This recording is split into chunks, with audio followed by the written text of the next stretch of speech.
Hey everybody, welcome back to Video Game Esoterica and our continuing series, Ranking Rancor, where we rank the top 5 Sonic 2D and 3D games. As usual, we have a very scientific method of doing so. We've thought of everything, and my decision is based purely on opinion. So it's just mine, you'll probably disagree. But today we're taking a look at my number 4 pick in the 2D series, and it's the original Sonic the Hedgehog, released in 1991 by Sega for the Sega Genesis and Mega Drive. And the reason that I keep this at number 4 is while I still absolutely love the game, it hasn't aged as well as some of the other games just because it is more simplistic, and while it's still an awesome game, a lot of the features that came through in Sonic 2 and 3 and beyond there actually give the game a little bit more liveliness that I actually prefer. But I still have an absolute soft spot in my heart for this because obviously not only is this the original Sonic the Hedgehog game, but it's the first game in the series I ever played because I got my Sega Genesis for Christmas, and this was a pack-in title. And back in the 90s, I remember either a Mario kid or a Sonic kid, and for some reason I just gravitated towards Sonic.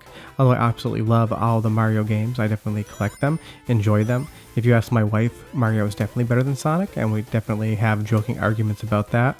But I grew up with Sonic, it's the mascot I remember, so it's definitely something that always has a soft spot in my heart, even though it's really easy to die, like in that little spike pit right there. But as far as the gameplay itself is concerned, it's your traditional 2D platformer. Obviously Sonic's moving a lot faster than Mario, and I think as a kid that's what I actually liked about the Sonic franchise, is that the Mario games, while fun, always felt a little slow to me.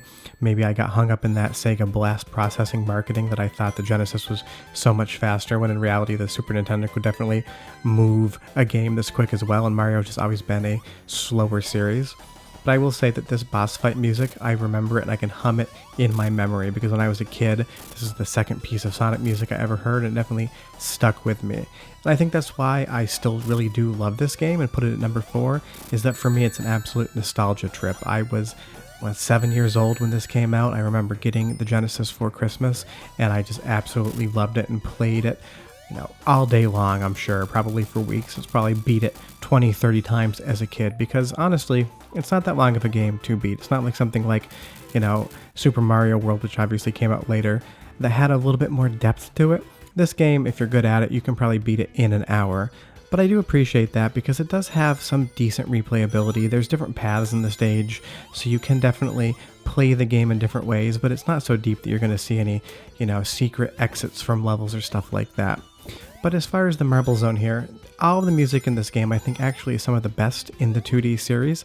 I think Sega did an amazing job when they first came out with the game, just making these iconic soundtracks that I still remember to this day. I almost got pinched in that little moving wall there, and that's something that definitely happens a lot in the Sonic games, and I can't say that I love as an adult, is the kind of I got stuck between two moving objects death.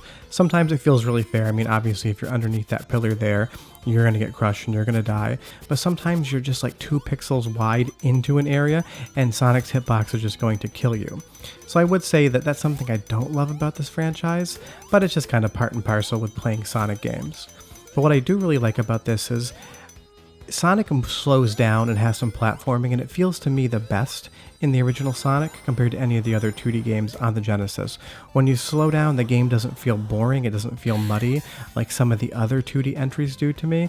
It feels really intentional, like speed wasn't the number one focus of Sonic at that point in time, because as you get further on into the franchise, Sega seems to like to prioritize the feeling of speed over actual competent gameplay sometimes. So that's something that I would say I don't love about the most recent games that I do love about the original. What I'm going to do is I'm going to stop talking, let you get some of this awesome soundtrack, and I'll come back in just a minute and we'll talk more about the original Sonic the Hedgehog.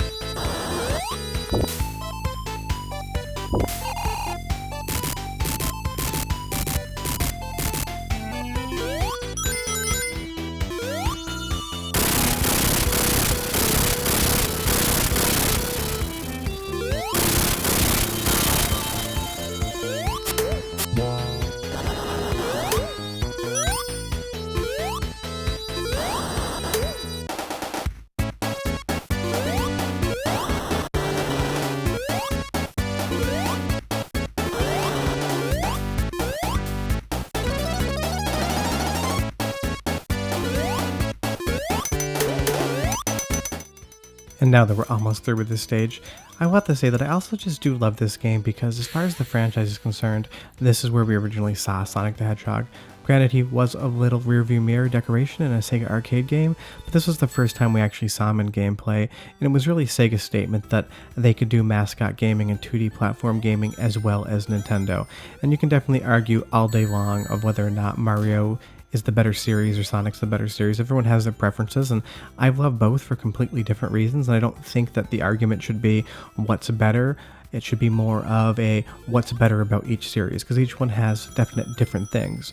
But I mean, this is the advent of a character that is now with us in 2020, who has a hit movie and games that are sometimes good, sometimes bad.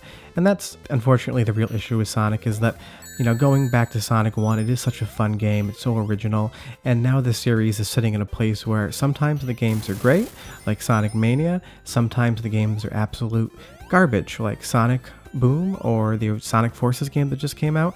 And I just don't understand why Sega can't just seem to have a consistency with this series, because as far as characters are concerned, and another cheap pit death there that you weren't warned about, they just can't seem to really nail down what Sonic the Hedgehog is. And I think the original Sonic the Hedgehog is a great example of why we love the character in the first place.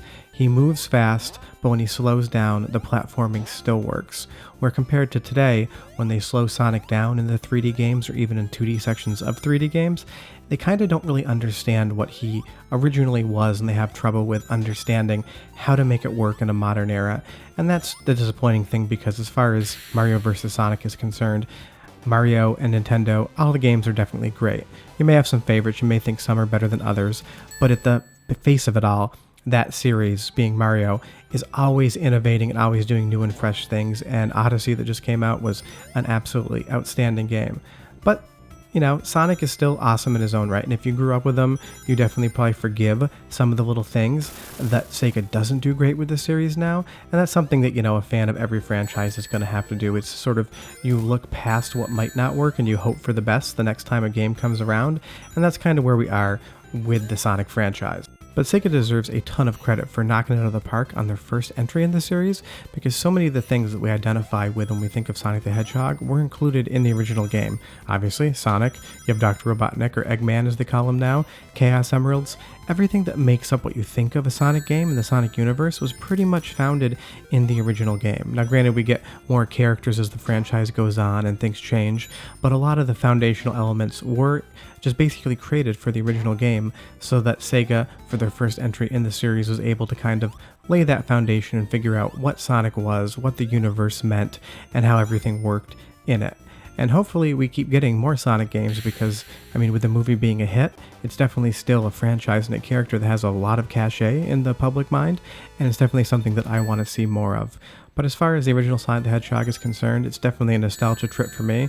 I wish I could somehow go back in time and see the 7-year-old version of me enjoying this game on Christmas, because the one thing that you don't realize is, as you become an adult, the things that you loved, you start seeing flaws in, and when I was 7, I probably didn't notice a single flaw in this game. I probably thought it was the best thing that was ever made, and sometimes when you do these critique videos, you realize that maybe you should just look past a little bit more stuff. You shouldn't try to pick apart the edges and see where you can find a string to pull to rip apart a seam. And I kind of tried that with every one of my videos, but I think I do definitely give Sonic a little bit more of a pass, because I've got so many fond memories of the entire franchise. But that is Sonic the Hedgehog, the original game in the entire series, and one I definitely absolutely still love and enjoy, and if somehow you've never played it, definitely take my recommendation and do so. Short of that, we will be back next Friday with our number 4 entry in the 3D Sonic series. But if you could do us a huge favor, go down below, hit like and subscribe. It definitely helps us out, because each and every one of these videos take a lot of time and effort to make. And we will be back on Sunday with another episode in that series, and Tuesday on our mainline series as well. But write down below in the comments, do you agree with this pick? Do you disagree with it? Why do you love Sonic? Why do you hate Sonic? I'm sure I'm going to get a lot of diverse entries down there, but I like hearing your feedback on the episodes and seeing what you guys think of the games, because I don't really like talking into an echo chamber and just hearing my own voice. Short of that, we hope you enjoyed the video. We hope you have a good rest of your weekend, and we'll see you on Sunday, Tuesday, and next Friday, so you can see what I pick for the number 4 entry. Short of that, thanks so much for watching. See you next time. Bye-bye.